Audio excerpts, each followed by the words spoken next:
আসসালামু আলাইকুম, কেমন আছেন সবাই? আশা করি অনেক অনেক ভালো আছেন। তো আজকে মালয়েশিয়ার একটি হোস্টেল নিয়ে ব্লগ বানাইতে যাইতেছি, যে হোস্টেলটা হলো ওয়ার্কার হোস্টেল। এখন বর্তমানে মালয়েশিয়ার সরকার নতুন নিয়ম করেছে ওয়ার্কার হোস্টেল, যেখানে আগের মতন নিয়ম কানুন নেই, সম্পূর্ণ ভিন্ন রূপে। চলুন শুরু করা যাক। হোস্টেলের ক্যাম্পাস আউটসাইড এরিয়া, সকালবেলার দৃশ্য। এই দৃশ্যটা হলো আপনার গ্রামের মতন সেম। আমাদের এই হোস্টেলটা প্রায় এখানে একটাই আছে, আশেপাশে আর কোনো কিছু নেই। আশেপাশে সব তামিলদের বসত বাড়ি। এই যে দেখতে পারতেছেন, এই সবগুলো তামিলদের বসত বাড়ি। তো আমাদের হোস্টেলের লেগ সাইড আর পিছন সাইড এগুলো। হোস্টেলটা দেখতেই পাচ্ছেন, সকালবেলার দৃশ্য অনেক সুন্দর। এখন আমরা হোস্টেলের মধ্যে প্রবেশ করতে যাইতেছি। এটা হলো গেট, সামনের দিকে সিকিউরিটি গার্ড, নেপালি সিকিউরিটি ওরা। আর এই এরিয়াটা হচ্ছে স্মোকিং এরিয়া, যারা সিগারেট খায় তাদের জন্য এই এরিয়াটা। মানে যারা সিগারেট খায় তারা এখানে সিগারেট খাইতে আসে। মোটামুটি চলে, বাট আমি সিগারেট খাই না। যারা সিগারেট খান তাদের জন্য এরকম একটা সুন্দর জায়গা পেয়ে যাবেন। এটা হলো আমাদের পবিত্র স্থান, মসজিদ। আমার কাছে সবচেয়ে বেস্ট লাগছে এই জায়গাটা। হোস্টেলের ভিতরে এরকম সুন্দর একটা জায়গা নামাজ পড়ার জন্য সব হোস্টেলে এরকম অ্যাভেলেবেল নাই।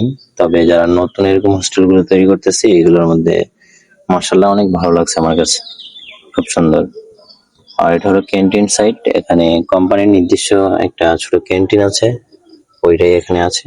যা নিতে পারবেন এই ছোট্ট ক্যান্টিনের থেকেই নিতে হবে। আউটসাইড তো অনেক বিভিন্ন রকমের।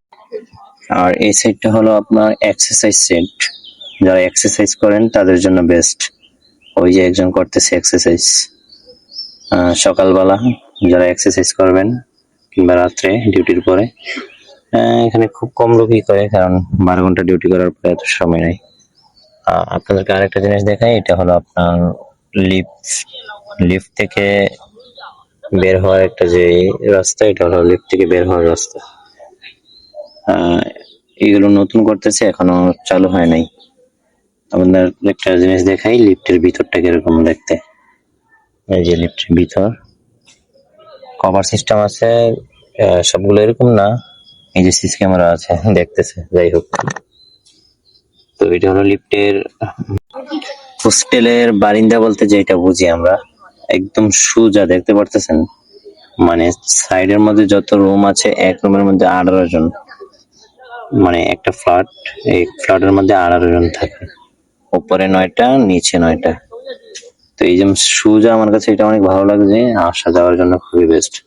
এটা হলো আপনার বারিন্দা থেকে ভিউটা দেখতে কিরকম সকালবেলা, আমার কাছে খুব সুন্দর লাগছে। লেগ সাইড, ব্যাক সাইড সবগুলো ভিডিও দিয়ে দিলাম, উপর থেকে দৃশ্য।